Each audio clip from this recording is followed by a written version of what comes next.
Hello friends, welcome back to Nish classes. आप सभी का बहुत बहुत स्वागत है एक बार फिर से निश क्लासेस में। आज हम करने वाले हैं टीचिंग एप्टीट्यूड की फुल रिवीजन, क्योंकि आपको पता है आपका जून का जो एग्ज़ाम है 16 जून को कंडक्ट होगा। अभी नोटिफिकेशन आ गई है, रजिस्ट्रेशंस भी ओपन हो गई है, तो आई होप आप सबने रजिस्टर करना शुरू कर दिया होगा और आपकी तैयारी जो है ज़ोरों शोरों से चल रही होगी, क्योंकि एग्ज़ाम के लिए भी कुछ ही दिन बाकी है। सो अच्छे से तैयारी कीजिएगा एंड एग्ज़ाम बहुत जल्दी कंडक्ट होगा। सो टीचिंग एप्टीट्यूड की जो वीडियो है ये पार्ट्स में लेके आऊँगा, थोड़े वरना बहुत लेंथी हो जाएगी। तो 1 2 3 पार्ट जितने भी बनते हैं आप देखते रहना साथ साथ में। बाकी मैं आपको बता दूं कि जो इस बार एग्ज़ाम है वो ऑफलाइन मोड में कंडक्ट होगा। उसके ऊपर मैंने वीडियो भी बनाई थी, 4 मिनट की वीडियो थी, वो आप देख सकते हैं जाके।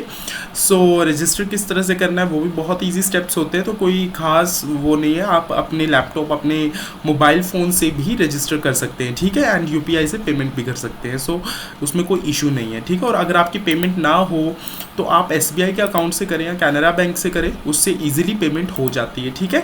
तो चलिए आज की वीडियो हम शुरू करते हैं। तो टीचिंग एप्टीट्यूड की रिवीजन करने वाले हैं। तो सबसे पहले तो आपको पता होना चाहिए टीचिंग होता क्या है। मैं थोड़ा फास्ट चलूंगा क्योंकि ये सब मैं पहले छोटे छोटे स्मॉल लेक्चर्स में पढ़ा चुका हूँ आपको, ठीक है।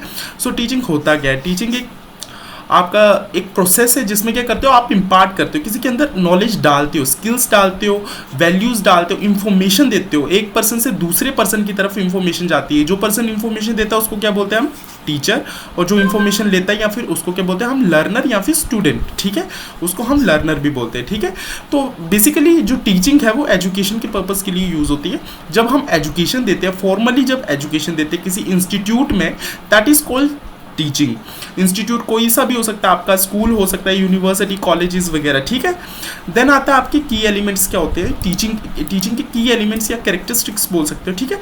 तो इंस्ट्रक्शंस देते हैं, इसमें हम फैसिलिटेशन मतलब फैसिलिटीज़ प्रोवाइड करते हैं, एक लर्निंग सपोर्ट मटेरियल प्रोवाइड करते हैं, असेसमेंट करते हैं, उस चीज़ को असेस करते हैं हम कि हमने क्या पढ़ाया, उसके अकॉर्डिंग हमारा रिजल्ट आ रहा है या नहीं आ रहा है।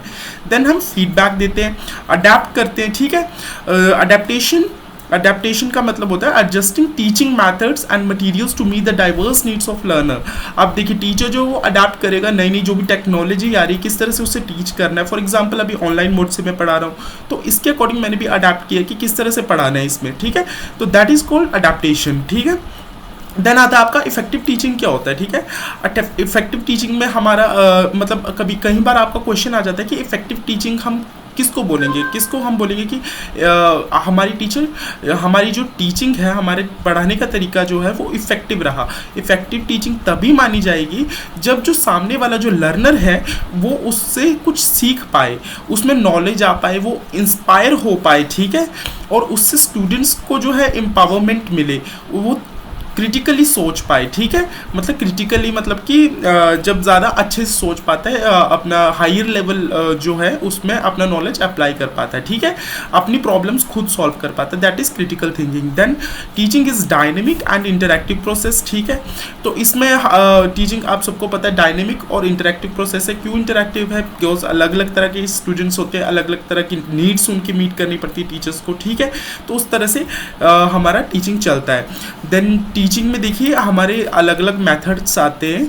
किस तरह से आते हैं वो मेथड्स, जैसे टीचर सेंटर्ड मेथड होता है, एक लर्नर सेंटर्ड मेथड होता है, एक कंटेंट सेंटर्ड मेथड होता है और एक इंटरैक्टिव मेथड्स होता है। ये मेथड्स हम डिस्कस करेंगे जल्दी, ठीक है। तो आप सबसे पहले देख लीजिए, टेक्निक्स में सबसे पहले आता है टीचर सेंटर्ड मेथड, जिसमें टीचर का रोल क्या होगा, teacher is active and student is passive, ठीक है। स्टूडेंट हमारा पैसिव होगा, ठीक है। टीचर हमारा एक्टिव रहेगा, स्टूडेंट जो है वो पैसिव रहेगा। ऐसा क्यों हो रहा है, टीचर जो हो वो लेक्चर डिलीवर कर रहा है, ठीक है। स्टूडेंट्स जो है वो चुपचाप सुन रहे हैं, साइलेंटली टीचर को सुन रहे हैं, ठीक है। तो ये टीचर सेंटर मेथड में आ गया, जिसमें teacher is active and student is passive. तो इसके मैंने कुछ की एलिमेंट्स भी देखे, या आप स्लाइड्स को बाद में रीड कर लेना, ठीक है। कुछ ज़्यादा खास नहीं है इसमें, ठीक है।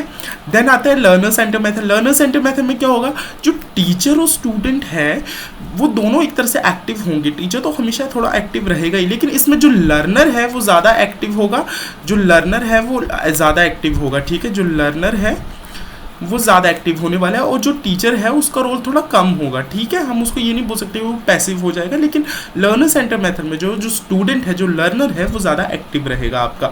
वो हर चीज़ खुद से करेगा, हर एक्टिविटी में खुद इंगेज रहेगा, खुद की थिंकिंग को बढ़ाएगा और अपने आप को सेल्फ डायरेक्ट करेगा, ठीक है, खुद ही अपने काम करेगा।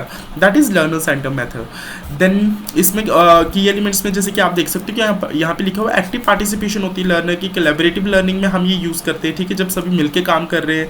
देन इंडिविजुअलाइज लर्निंग में अगर कोई अकेले पढ़ रहा है तो वो लर्नर सेंटर मेथड में आ जाएगा। इंक्वायरी बेस्ड अगर उसको कोई इंक्वायरी करनी है, कोई अपने जो क्वेश्चंस हैं उन प्रश्नों का उत्तर ढूंढना है, तो वो क्या आ जाएगा, इंक्वायरी बेस्ड मेथड में आ जाएगा, ठीक है आपका। देन आता है कंटेंट सेंटर्ड मेथड। अब कंटेंट सेंटर्ड मेथड में क्या होता है, इसमें टीचर स्टूडेंट का कोई रोल हम ले नहीं सकते हैं, लेकिन इसमें क्या होता है, टीचर फिर भी हमारा एक्टिव रहता है। टीचर क्यों एक्टिव रहेगा हमारा, क्योंकि इसमें कंटेंट के ऊपर फोकस किया जा रहा है। कंटेंट कौन देगा हमें, कंटेंट यानी कि जो बुकिश मटेरियल है, जो लेसन पढ़ाया जा रहा है आपको, तो वो कौन देगा, वो टीचर ही डिलीवर करेगा ना लेक्चर आपको। तो ये कंटेंट सेंटर्ड मेथड मतलब कि कंटेंट पे फोकस करता है। आपको आज मैं NTUGC नेट का पढ़ाने जा रहा हूँ, तो ये हमारा कंटेंट है, तो ये कंटेंट डिलीवर कौन करेगा, चाहे स्टूडेंट एक्टिव हो या पैसिव हो, दैट डजंट मैटर, लेकिन यहाँ पे कंटेंट मैटर करता है, और कंटेंट देता कौन है, टीचर देता है। तो that means teacher is active and student is again passive. तो आपको ये छोटी छोटी चीज़ें याद रखनी है। इसमें देखिए लेक्चर बेस्ड मेथड आ रहा है, और जैसे हम टेक्स्ट बुक से पढ़ाते हैं, ठीक है, फॉर्मल असेसमेंट करते हैं, टीचर की अथॉरिटी होती है यहाँ पे, ठीक है। देन आता है इंटरैक्टिव मेथड। इंटरैक्टिव मेथड को यहीं से समझ आ रहा है कि इंटरैक्शन होती है बिटवीन स्टूडेंट एंड टीचर, ठीक है। उसके बाद यहाँ पे की फीचर्स दिए गए, जैसे कि क्लास डिस्कशन हो रही है या फिर ग्रुप एक्टिविटीज़ हो रही है, तो वहाँ पे क्या आ जाएगा, वो इंटरैक्टिव मेथड हम मान के चलेंगे, ठीक है। देन आते हैं levels of teaching. Levels of teaching आप सबने देखा होगा, मेमोरी लेवल है। मेमोरी लेवल किसने दिया हुआ है, हमारा फ्रेडरिच हर्बर्ट ने। इनका पूरा नाम है जॉन फ्रेडरिच हर्बर्ट, ठीक है। तो हर्बर्ट से आपको याद रखना है, इसके 5 हर्बर्टेरियन स्टेप्स भी है, ठीक है। देन अंडरस्टैंडिंग लेवल आपका दिया गया है मॉरिसन के द्वारा। देन आपका reflective level is given by Hunt and autonomous is given by Morris L Bigge, ठीक है। मॉरिस एल बिगी या बिजी आप कुछ भी बोल सकते हो, बिगी बोलना, ठीक है, मॉरिस एल बिगी। तो आपको याद रखना है कि कौन सा लेवल किसने दिया है, कई बार क्वेश्चन आ जाता है, और सेट के एग्जाम्स में से छोटे छोटे क्वेश्चन आते रहते हैं, ठीक है। देन आते हैं मेमोरी लेवल जो है वो हमारा टीचर सेंटरिक है। यहाँ पे मेमोरी लेवल में क्या हो रहा है, क्रैमिंग हो रही है, यहाँ पे रट्टा मरवाया जा रहा है बच्चों से, ठीक है, कि रट्टा मार के चलो, ठीक है, चीज़ों को देखना है, लर्न करना है, रट्टा मारना है।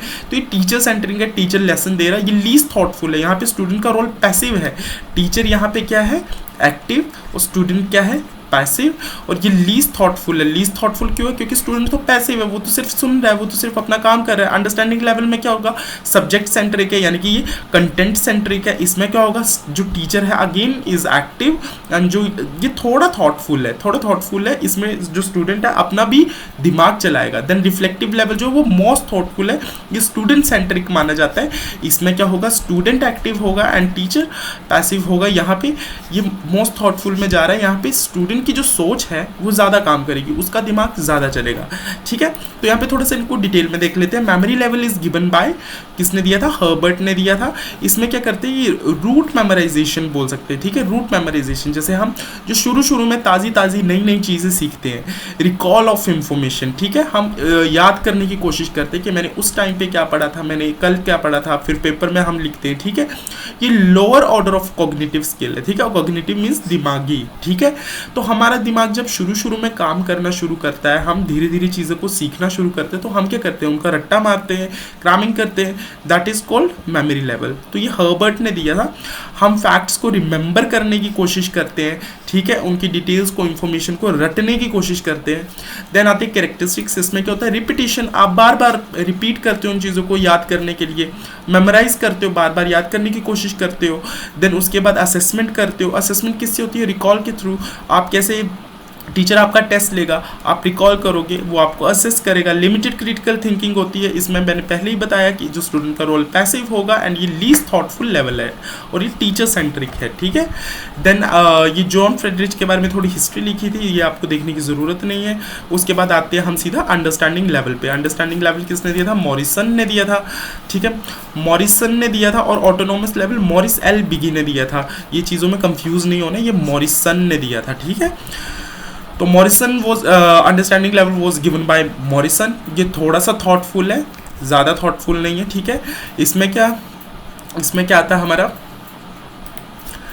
जैसे इसमें conceptual understanding, clarification of idea, activity, active engagement होती है स्टूडेंट की, और एप्लीकेशन ऑफ नॉलेज भी होता है, ठीक है। इसके थोड़ा सा आगे चलता हूँ मैं।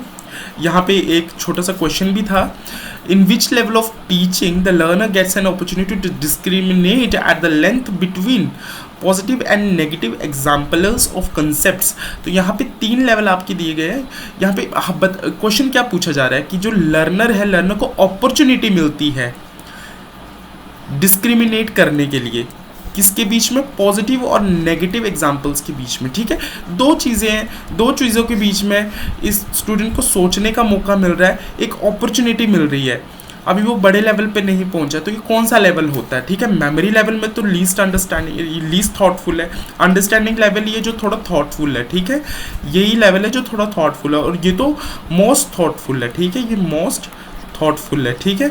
तो इस पे तो जाएंगे नहीं, तो या इसका आंसर आपका हो जाएगा अंडरस्टैंडिंग लेवल, ठीक है। अब ये आंसर कैसे है, इसमें लिखा गया था अपॉर्चुनिटी दी जा रही है। और बाकी जो रिफ्लेक्टिव लेवल होता है, रिफ्लेक्टिव लेवल अभी मैंने आपको पढ़ाया नहीं, लेकिन रिफ्लेक्टिव लेवल में क्या होता है, ये तो मोस्ट थॉटफुल होता है। तो मोस्ट थॉटफुल होगा तो इसमें तो स्टूडेंट का मतलब इसमें कोई अपॉर्चुनिटी की तो गुंजाइश ही नहीं है। स्टूडेंट जो है वो खुद से पढ़ेगा, उसको अपॉर्चुनिटी की ज़रूरत नहीं है, वो खुद से अपनी जो चीज़ें हैं वो करना सीखेगा, ठीक है। ये कंटिन्यूस साइकिल में चलता है। जो हमारा रिफ्लेक्टिव लेवल होता है इसमें कंटिन्यूस इंप्रूवमेंट हो जाती है, ठीक है। अभी इसमें स्टूडेंट जो अपने बारे में सीखता है, अपने आप को एनालाइज करता है, अपना फीडबैक बनाता है, और उसके बाद अपने गोल्स को सेट करता है, ठीक है। और यहाँ पे कंटिन्यूस इंप्रूवमेंट होती रहती है। Then reflective level is considered as an essential component of effective professional practices.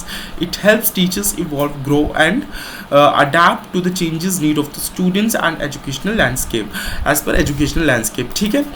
Then यहाँ पे एक और क्वेश्चन था छोटा सा, during teaching, teacher statements that encourage students to elaborate on an answer either their own और that of the other will be called. अच्छा, यहाँ पे पूछा जा रहा है, अब कोई टीचर है वो जिस टाइम पढ़ा रहा है तो वो स्टूडेंट को एक इनकरेज करता है। यहाँ पे शब्द याद रखना, इनकरेज कर रहा है, उकसा रहा है उनको कि आप आंसर को इलेबोरेट करो, इसके बारे में समझाओ। तो उस चीज़ को हम क्या बोलेंगे, स्ट्रक्चरिंग बोलेंगे, इंस्ट्रक्शनल वेराइटी बोलेंगे, या engagement in the learning process बोलेंगे, या प्रॉबिंग बोलेंगे। तो इसका आंसर प्रॉबिंग हो जाएगा। प्रॉबिंग जो होता है इसमें हम इनकरेज करते हैं स्टूडेंट को कि वो अपने आंसर अपने दिमाग के घोड़े दौड़ाए बेसिकली, ठीक है। तो उसको इनकरेज करने को बोलते हैं प्रॉबिंग, ठीक है। देन आता है स्ट्रक्चरिंग। क्या होता है, structuring in teaching refers to the intentional organisational and arrangements of the instructions, content, activities.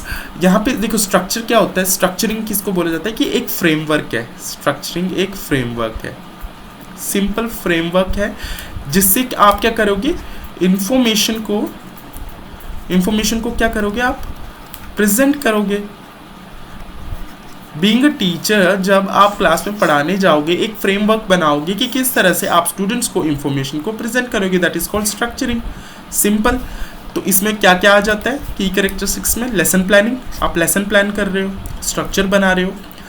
Clear learning objectives, आपके लर्निंग ऑब्जेक्टिव्स क्लियर होने चाहिए कि आज आपने क्या पढ़ाने। लॉजिकल सीक्वेंस होना चाहिए, ऐसे नहीं कि यहाँ वहाँ बीच में से कहीं से भी टॉपिक निकाल लो, स्ट्रक्चर से, लॉजिक से चलना है आपको, ठीक है।